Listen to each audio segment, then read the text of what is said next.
പ്രിയപ്പെട്ടവരെ എല്ലാവർക്കും നമസ്കാരം. കൂടേണ്ടവർ സബ്സ്ക്രൈബ് ചെയ്ത് ഫോളോ ചെയ്ത് കൂടെ കൂടിക്കോ. സോഷ്യൽ മീഡിയ ഹാൻഡിലായിട്ടുള്ള കൊണ്ടോട്ടിയബു എന്ന് പേരുള്ള യാസർ ഡപ്പാള എന്ന് പറയുന്ന വ്യക്തിയുടെ പേരിൽ കഴിഞ്ഞ ദിവസം ഷൈൻ ടീച്ചർ എന്ന് പറയുന്ന ഇടതുപക്ഷത്തിൻ്റെ കഴിഞ്ഞകാല എറണാകുളത്തെ തോറ്റ MP സ്ഥാനത്തേക്ക് മത്സരിച്ചിട്ടുള്ള സ്ഥാനാർത്ഥി കൊടുത്ത പരാതിയുടെ പേരിൽ ഒരു കേസ് FIRൽ എൻ്റെ പേര് എഴുതി ചേർക്കുകയും അതിൻ്റെ ഭാഗമായിട്ട് പോലീസ് അന്വേഷണവുമായി മുന്നോട്ട് പോകുന്നു എന്നുള്ള ഒരു കാര്യം അറിയാൻ കഴിഞ്ഞു. കഴിഞ്ഞ ദിവസം പോലീസുകാർ എൻക്വയറിക്കായിട്ട് എൻ്റെ വീട്ടിൽ വന്നിട്ടുണ്ടായിരുന്നു എന്നുള്ളതാണ്. ആദ്യം തന്നെ ആ പോലീസുകാരോട് പറയാനുള്ളത്, ഞാൻ ക്രൈം ചെയ്തത് എൻ്റെ iPhone ഉപയോഗിച്ചിട്ടാണ്. ആ ഫോൺ ഇപ്പോൾ ഉള്ളത് UAEയിലാണ്, ഞാനും ഇപ്പോൾ ഉള്ളത് UAEയിലാണ്. ഇനി അത് ഞാൻ പബ്ലിഷ് ചെയ്തിട്ടുള്ളത് എൻ്റെ തന്നെ ഫേസ്ബുക്ക് പേജിലും യൂട്യൂബ് ചാനലിലും ഒക്കെയാണ്. ആ ക്രൈം എന്ന് നിങ്ങൾ വിശേഷിപ്പിക്കുന്ന സാധനം ചെയ്തിട്ടുണ്ടോ എന്ന് ചോദിച്ചാൽ ഞാൻ ചെയ്തിട്ടുണ്ട്. ഇപ്പോഴും ഞാനത് ഡിലീറ്റ് ചെയ്തിട്ടില്ല, ഞാനത് ഡിലീറ്റ് ചെയ്യാൻ ഉദ്ദേശിച്ചിട്ടില്ല. കാര്യം എന്താണെന്ന് വെച്ചാൽ ഞാനത് ഡിലീറ്റ് ചെയ്തു എന്നുള്ള കാരണം കൊണ്ട് നിങ്ങളിട്ട് FIR വാങ്ങി പോകാത്തത് കൊണ്ട് തന്നെ നിങ്ങളാദ്യം FIR കോഷ് ചെയ്ത് ക്ലിയർ ചെയ്താൽ ഞാൻ ഡിലീറ്റ് ചെയ്തതിനെക്കുറിച്ച് ആലോചിക്കാം എന്നുള്ളത് പറഞ്ഞുകൊണ്ടാണ് ഞാൻ ഈ വീഡിയോ തന്നെ തുടങ്ങുന്നത്. എന്തായാലും കാര്യങ്ങളിലേക്ക് വരാം. ഞാൻ എന്തുകൊണ്ടാണ് ഇങ്ങനെ ഒരു രീതിയിൽ സംസാരിക്കുന്നത് എന്നുള്ളതിൽ ആരും അത്ഭുതപ്പെടേണ്ട കാര്യമില്ല. കാരണം നാട്ടിലുള്ള സകല കുണ്ടന്മാരെയും അതുപോലെ സകല വെടികളെയും അവർക്കായിട്ട് പ്ലാറ്റ്ഫോം ഉണ്ടാക്കുന്ന ബിഗ് ബോസ് എന്ന് പറയുന്ന പരിപാടി നടക്കുന്ന അതേ നാട്ടിലാണ് ഈ ഒരു വിഷയവും ഈ ഒരു കേസും നടക്കുന്നത്, അല്ലേ? നാട്ടിലെ സകല വെടികളെയും പോലീസിന്റെ സെക്യൂരിറ്റിയോടുകൂടെ ശബരിമല പോലത്തെ ഒരു പുണ്യമാക്കപ്പെട്ട മണ്ണിലേക്ക് കയറ്റിവിടുന്ന ഇടതുപക്ഷത്തിന്റെ ഭരണകൂടം നിലവിലുള്ള നാട്ടിൽ ഇങ്ങനെ ഒരു കാര്യം നടക്കുന്നതിൽ എനിക്ക് അത്ഭുതമൊന്നുമില്ല. ഇടതുപക്ഷം അവരുടേതായ കാര്യങ്ങൾക്ക് കൺവേർട്ട് ചെയ്ത് നിയമം നടപ്പിലാക്കുന്ന നാട്ടിൽ എനിക്കെതിരെ എന്ത് കേസും നിങ്ങൾ എടുക്കുമെന്നുള്ളതും അതിനുവേണ്ടി ഏതറ്റം വരെ നിങ്ങൾ പോകുമെന്നുള്ളതും എനിക്കറിയാം. അതുകൊണ്ട് തന്നെയാണ് കഴിഞ്ഞ ദിവസം എനിക്കെതിരെ ഇട്ടിട്ടുള്ള FIRൽ നിങ്ങൾ IT ആക്ടും കേരള പോലീസ് ആക്ടും ഒക്കെ ചേർത്തിട്ടുള്ളത് എന്നുള്ളത് എനിക്കറിയാം. അപ്പോൾ ഞാൻ കേസിൻ്റെ വഴിക്ക് തന്നെ ഞാൻ അതിനെ കാണും, അതിനെ നേരിടും. മാക്സിമം പോയി കഴിഞ്ഞാൽ എന്താണ്ടാവുക, റിമാൻഡിൽ പോകും, അതിൻ്റെ ബേസിൽ ഫൈൻ വരും, അല്ലെങ്കിൽ പിന്നെയും കാലങ്ങൾ ജയിലിൽ കിടക്കേണ്ടി വരും. അത്രയൊക്കെയല്ലേ വരുള്ളൂ. മേപ്പറില്ലാത്തവനക്ക് എന്ത് തീപ്പൊരി എന്നുള്ളത് നിങ്ങൾ ആരെങ്കിലും കേട്ടിട്ടുണ്ടോ? എന്നെ സംബന്ധിച്ച് കാര്യങ്ങളൊക്കെ അത്രയേ ഉള്ളൂ. ഇപ്പോൾ ഇവിടെ ജോലി ചെയ്താലും കിട്ടുന്നത് ഭക്ഷണം തന്നെയാണ്. അതിപ്പോൾ വീട്ടിൽ പോയി കിടന്നാലും കിടക്കാനുള്ള സ്ഥലവും ഭക്ഷണം തന്നെയാണ് കിട്ടുന്നത്.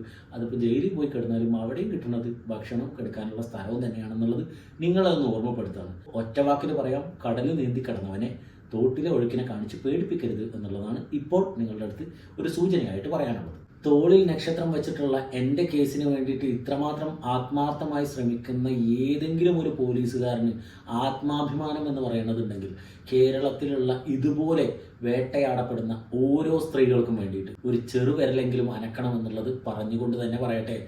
ഈ കേരളത്തിൽ സാജൻ എന്ന് പറയുന്ന ഇടതുപക്ഷക്കാരനായിട്ടുള്ള ഒരാൾ വർഷങ്ങളോളം വിദേശത്ത് താമസിച്ചിട്ട് അവിടെ നിന്ന് ഉണ്ടാക്കിയിട്ടുള്ള ഏർണിങ്സ് വെച്ച് നാട്ടിലൊരു ബിസിനസ് സ്ഥാപനം തുടങ്ങാൻ വേണ്ടി വന്നപ്പോൾ മാനസികമായി പീഡിപ്പിച്ച അയാളുടെ ബിസിനസ് സംരംഭത്തെ പൂർണ്ണമായും തകർത്തെറിഞ്ഞതിൻ്റെ ഭാഗമായിട്ട് അതിൻ്റെ വിഷമം കൊണ്ട് ആത്മഹത്യ ചെയ്തിട്ടുള്ള സാജൻ എന്ന് പറയുന്ന വ്യക്തിയുടെ ഭാര്യക്കെതിരെ നിങ്ങളുടെ പാർട്ടി പത്രമായിട്ടുള്ള ദേശാഭിമാനി എന്ന് പറയുന്ന പത്രത്തിൽ എഴുതിയിട്ടുള്ള വാർത്തയാണ് ഇപ്പോൾ ഞാൻ ഈ സ്ക്രീനിൽ വെച്ചിട്ടുള്ളത്. നിങ്ങൾക്ക് ഒരു അല്പമെങ്കിലും, ഇതുകൊണ്ടാണ് ഞാൻ പറഞ്ഞത്, ആത്മാഭിമാനം എന്ന് പറയുന്നതുണ്ടെങ്കിൽ, സത്യസന്ധത എന്ന് പറയുന്നതുണ്ടെങ്കിൽ, എൻ്റെയും ഈ കേരളത്തിലെ ഓരോ മലയാളികളുടെയും അധ്വാനത്തിൽ നിന്ന് ഞങ്ങൾ ടാക്സായി തരുന്ന പൈസ കൊണ്ട് തിന്നു കൊഴുത്ത നിന്റെ ശരീരത്തിലെ തലച്ചോറ് 1% വർക്ക് ചെയ്യുന്നുണ്ട് എന്നുണ്ടെങ്കിൽ ഈ പറയുന്ന സാജന്റെ ഭാര്യ തന്നെ കൊടുത്തിട്ടുള്ള പരാതിയുണ്ട്. ആ പരാതിയുടെ ഭാഗമായിട്ട് ഒരു അന്വേഷണമെങ്കിലും പുറപ്പെടുവിപ്പിക്കണം. ഈ വാർത്ത എഴുതിയിട്ടുള്ള ദേശാഭിമാനി ആ വാർത്ത ഒന്ന് തിരുത്തു പോലും ചെയ്തിട്ടില്ല. പ്രവാസിയുടെ ഭാര്യയ്ക്ക് അവിഹിതത്തിൻ്റെ വാർത്ത തിരിച്ചറിഞ്ഞിട്ടുള്ള സാജൻ അതിൻ്റെ സങ്കടം കൊണ്ടാണ് ആത്മഹത്യ ചെയ്തത് എന്നുള്ള ഇൻബിൽറ്റഡ് മീനിങ് വെച്ചിട്ട് വാർത്ത എഴുതിയിട്ടുള്ള ദേശാഭിമാനിക്കെതിരെ എന്തെങ്കിലും ഒരു നടപടി എടുക്കാൻ ചങ്കൂറ്റമുള്ള, നട്ടലിനുറപ്പുള്ള, ആണത്തമുള്ള ഏതെങ്കിലും ഒരു പോലീസുകാരനോ സ്ത്രീത്വമുള്ള ഏതെങ്കിലും ഒരു വനിതാ പോലീസോ കേരള പോലീസിൽ നിന്നുണ്ടോ എന്നുള്ളത് ഒരു വെല്ലുവിളിയായി നിങ്ങളുടെ അടുത്ത് ചോദിക്കുകയാണ്. ഈ കഴിഞ്ഞ ദിവസം RSSകാരാൽ വേട്ടയാടപ്പെട്ടിട്ടുള്ള 60 വയസ്സിന് മുകളിലുള്ള വൃദ്ധയായിട്ടുള്ള ഒരു സ്ത്രീയെ സോഷ്യൽ മീഡിയയിൽ നിങ്ങളെല്ലാ ആളുകളും കണ്ടില്ലേ? അവർ പരാതിയും കൊടുത്തിട്ടുണ്ട്. ഈ എൻ്റെ വീട്ടിലും ഷാജഹാൻ്റെ വീട്ടിലും അതുപോലെ ഗോപാലകൃഷ്ണനും അയാളുടെ വീട്ടിലൊക്കെ കയറാൻ നിങ്ങൾ കാണിച്ചിട്ടുള്ള ഒരു ആവേശം, ആ കാര്യത്തിൽ സംഘപരിവാർ എന്ന് പറയുന്നത് ഇടതുപക്ഷത്തിൻ്റെ ഏറ്റവും വലിയ ശത്രുവാണെന്നാണ് ഇടതുപക്ഷക്കാരുടെ പ്രചാരണം. അവരിൽ ഏതെങ്കിലും ഒരാൾക്കെതിരെ ഒരു ചെറുവിരലനക്കാനുള്ള ആവേശം നിങ്ങൾ ഒരാൾക്കും കണ്ടിട്ടില്ലല്ലോ. അതും കഴിഞ്ഞാൽ ഇന്ന് നിയമസഭയിൽ MLA ആയിരിക്കുന്ന രമ എന്ന് പറയുന്ന TP ചന്ദ്രശേഖരൻ്റെ ഭാര്യയെ ഏതൊക്കെ രീതിയിൽ ഇടതുപക്ഷക്കാർ ആക്രമിക്കുന്നുണ്ട് സോഷ്യൽ മീഡിയയിൽ. ഇന്ന് വരെ എന്തെങ്കിലും ഒരു നടപടി എടുത്തിട്ടുണ്ടോ? അതേ രമയുടെ ഭർത്താവ് ജീവിച്ചിരിക്കുന്ന കാലത്ത് ഈ പറയുന്ന പിണറായി വിജയൻ ഇന്ന് മുഖ്യമന്ത്രി ആയിട്ടുള്ള ആളും പാർട്ടിയുടെ ജില്ലാ നേതാക്കളും TP ചന്ദ്രശേഖരന് പൊതുവേദിയിൽ മൈക്ക് കെട്ടി പ്രസംഗിച്ചിട്ട് വാണിംഗ് കൊടുത്തത് ഇങ്ങനെയായിരുന്നു: പൂക്കുല ചിതറും പോലെ നിന്നെ ചിതറിക്കും എന്നുള്ളത്. അതേപോലെ അയാളെ 51 വെട്ടിയിട്ട് കൊലപ്പെടുത്തിയിട്ടും വെറി തീരാത്ത ആളുകൾ ഇന്നും അയാളുടെ ഭാര്യയെ വേട്ടയാടുന്ന കാഴ്ച നമ്മൾ ഇതേ സോഷ്യൽ മീഡിയയിൽ കാണുന്നില്ലേ?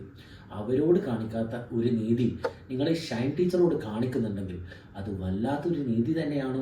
ഇങ്ങനെ വേട്ടയാടുന്നവർ എത്ര പേരുണ്ട്. എൻ്റെ ഭാര്യയെ പോലും കഴിഞ്ഞ ദിവസം, എൻ്റെ മക്കളെ പോലും കഴിഞ്ഞ ദിവസം ഈ സോഷ്യൽ മീഡിയയിൽ ഇട്ടിട്ട് വലിച്ചു കീറി ഒട്ടിക്കുന്ന ഈ സോഷ്യൽ മീഡിയ ആക്ടിവിസ്റ്റുകളായിട്ടുള്ള ഇടതുപക്ഷക്കാർ ഇഷ്ടം പോലെ ആളുകളുണ്ട്. ഞാൻ അവർക്കെതിരെ പരാതിയായിട്ട് വരുന്നുണ്ട്. നിങ്ങൾക്ക് ഈ ഒരു ആവേശം അതിലുണ്ടോ എന്നുള്ളതൊന്ന് നോക്കണം. അങ്ങനെ ലക്ഷക്കണക്കിനുള്ള സ്ത്രീകളെ ഇടതുപക്ഷക്കാരായിട്ടുള്ള ആളുകൾ മാത്രം ആക്രമിച്ച ആയിരക്കണക്കിന് കേസുകൾ രജിസ്റ്റർ ചെയ്തത് ഇവിടെയുണ്ട്. ഒരു പ്രൊസീഡിങ്സും ഇല്ലാതെ അതേപോലെ കിടക്കുന്ന കേസുകൾ. അതിൽ ആ ആളുകൾക്ക് കിട്ടിയിട്ടുള്ള നീതിയും ന്യായവും ഒക്കെ തന്നെയല്ലേ ഷൈൻ ടീച്ചർക്ക് കിട്ടുള്ളൂ എന്നുള്ള കോൺഫിഡൻസ് ആണ് എന്നെക്കൊണ്ട് ഇവിടെ നിന്ന് ഇങ്ങനെ പറയാനുള്ള ഒരു അടിസ്ഥാനമായിട്ടുള്ളത്. ഇനി അതിനും മേലെ വന്നാൽ എന്താണ് ഉണ്ടാവുക എന്നുള്ളത് പറഞ്ഞിട്ടാണ് ഞാൻ ആദ്യം തന്നെ തുടങ്ങിയത്. അതുവരെയല്ലേ പോവുള്ളൂ, അതിനും മേലെ പോകും. നമ്മുടെ നാട്ടിലെ നീതിമാനായിട്ടുള്ള ഒരു മുഖ്യമന്ത്രി ആയിരുന്ന ശ്രീമാൻ ഉമ്മൻചാണ്ടിയെ, അദ്ദേഹത്തിൻ്റെ കുടുംബത്തെ ഒക്കെ വേട്ടയാടിയിട്ടുള്ള നിങ്ങളാണ് ഇപ്പോൾ വലിയ സദാചാരബോധവും കാര്യങ്ങളൊക്കെ പറഞ്ഞിട്ട് വരുന്നത് അല്ലേ? ഇതേ ഉമ്മൻചാണ്ടി സ്വന്തം ഭാര്യയുമായി സഞ്ചരിക്കുമ്പോൾ അതിനെ വാർത്തയാക്കിയിട്ടുള്ള കൈരളി ചാനലിന് നിങ്ങൾക്ക് ഓർമ്മയില്ലേ? ഉമ്മൻചാണ്ടി ഇതാ ഒരു സ്ത്രീയുമായിട്ട് യാത്ര ചെയ്യുന്നു എന്നാണ് പറഞ്ഞത്. ഒടുക്കം അതേ ഉമ്മൻചാണ്ടിയുടെ ഭാര്യ പൊതുമധ്യത്തിൽ വന്നു നിന്ന് പറയേണ്ട സ്ഥിതിയിലേക്ക് അധിക്ഷേപിച്ച സോഷ്യൽ മീഡിയയിലെ വേട്ടക്കാരുള്ള പാർട്ടിക്കാരാണ് CPIM എന്ന് പറയുന്നത്. ഇത് കൃത്യമായിട്ട് എല്ലാവർക്കും മനസ്സിലാവുന്ന ഒരു കാര്യമാണ്. ഞാനൊരു UDF രാഷ്ട്രീയത്തിൻ്റെ വക്താവായിട്ടുള്ള ഒരു വ്യക്തിയാണ്, നിങ്ങൾ LDFകാരാണ്. ഇതൊരു രാഷ്ട്രീയ വേട്ടയാടലാണ്, അത് പ്രത്യേകിച്ച് പറയേണ്ട കാര്യമൊന്നുമില്ല. പക്ഷേ അതേ സമയത്ത് കഴിഞ്ഞ കാലത്ത് നിങ്ങളുടെ ഇടതുപക്ഷത്തിൻ്റെ മുഖ്യമന്ത്രിയായ VS അച്യുതാനന്ദൻ്റെ വലം കൈയായിരുന്ന ഷാജഹാനെ നിങ്ങൾ ഈ കേസിലെ പ്രതിയാക്കിയെടുത്തത് വളരെ മോശമായ സംഗതി. പിണറായി VS അച്യുതാനന്ദൻ ഗ്രൂപ്പിസത്തിൻ്റെ വലിയ പ്രശ്നങ്ങൾ ഇടതുപക്ഷത്തിൻ്റെ ഉള്ളിൽ ഉണ്ടായിരുന്നെങ്കിൽ പോലും അത് VS മരണപ്പെട്ടതോടുകൂടി തീർന്നു എന്നുള്ളതാണ് വിചാരിച്ചത്. പക്ഷേ അത് അവസാനിച്ചിട്ടില്ല, അതിപ്പോഴും സ്റ്റിൽ എക്സിസ്റ്റിംഗ് ആണ് എന്നുള്ളത് ഇതോടുകൂടി മനസ്സിലാക്കാൻ കഴിഞ്ഞു. എന്തായാലും കേസിൻ്റെ വഴിക്ക് നടക്കട്ടെ, ഷൈൻ ടീച്ചറുടെ വഴിക്ക് നടക്കട്ടെ, നമ്മൾ നമ്മളുടെ വഴിക്ക് പോകുന്നുണ്ട്.